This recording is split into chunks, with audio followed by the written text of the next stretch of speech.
Ata 1 de xullo non haberá polbo galego nas lonxas. O sector e a administración acordaron 2 meses de veda que se iniciaba o primeiro deste mes tras pechar unha campaña moi positiva a pesar do mal tempo que limitou os días de actividade na maior parte de Galicia. Con unha campaña bastante boa, ahora mismo empezabas a pescar outra vez, aínda que sabemos que o pulpo xa está, a maioría xa estaba ovado, xa non comía, xa non entraba na nasa, pero, bueno, en comparación levamos 1 millón e pico de kilos, ou 1 millón, casi 300 toneladas, a campaña foi boa, xa che digo, non se pode valorar moito, ni evaluar, estamos ainda mirando datos, porque ahora mismo, se fallas moito tempo de ir ao mar, había barcos que nunha semana pois iban un día ou 2, outros ningún, na Costa da Morte a maioría dos barcos botaron 2 meses amarrados sin salir para fora, entón, claro, os datos se varían moitísimo, non?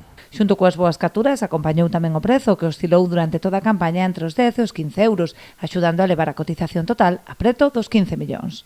Todos os anos non pode haber unha pequena diferencia dun euro máis, un euro menos, pero a verdade que estamos alcanzando uns precios moi bons, para a especie, pois, xa che digo, este ano chegamos a un máximo de 15, 15,50, pero o máis pequeno, que é o máis importante, non? O de taña mínima, pois, estaba sobre 10 euros, 11 euros, entón iso é o que che levanta máis, non? Que é a máxima cantidad que tomas de pulpo, non grande pouco se toma, depende das fechas que os meses que sean, e entón, claro, iso, pois, sacas unha media moi boa, non?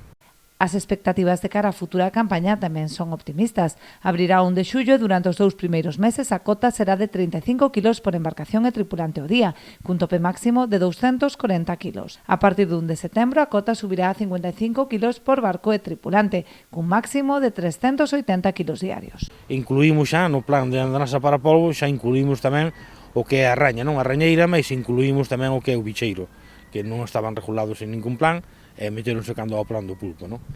E outra variante que hai é en regular outras artes que tiñan especies que se podían ou non se podían pescar pulpo, pero que con estas novas normativas que se puxo, pois sí que van a poder pescalo, non? Había artes que sí podían pescalo, outras artes que non podían pescalo, pero como era pesca casual se deixaba. O que pasa é que non estaban regulados no tope, agora sí van regulados.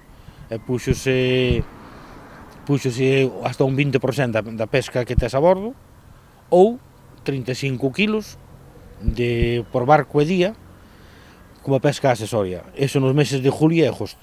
E despois, a partir de agosto hasta a final de campaña, póñense 55 kilos, non? Unha cousa parecida a como se está facendo ca nasa de Nécora.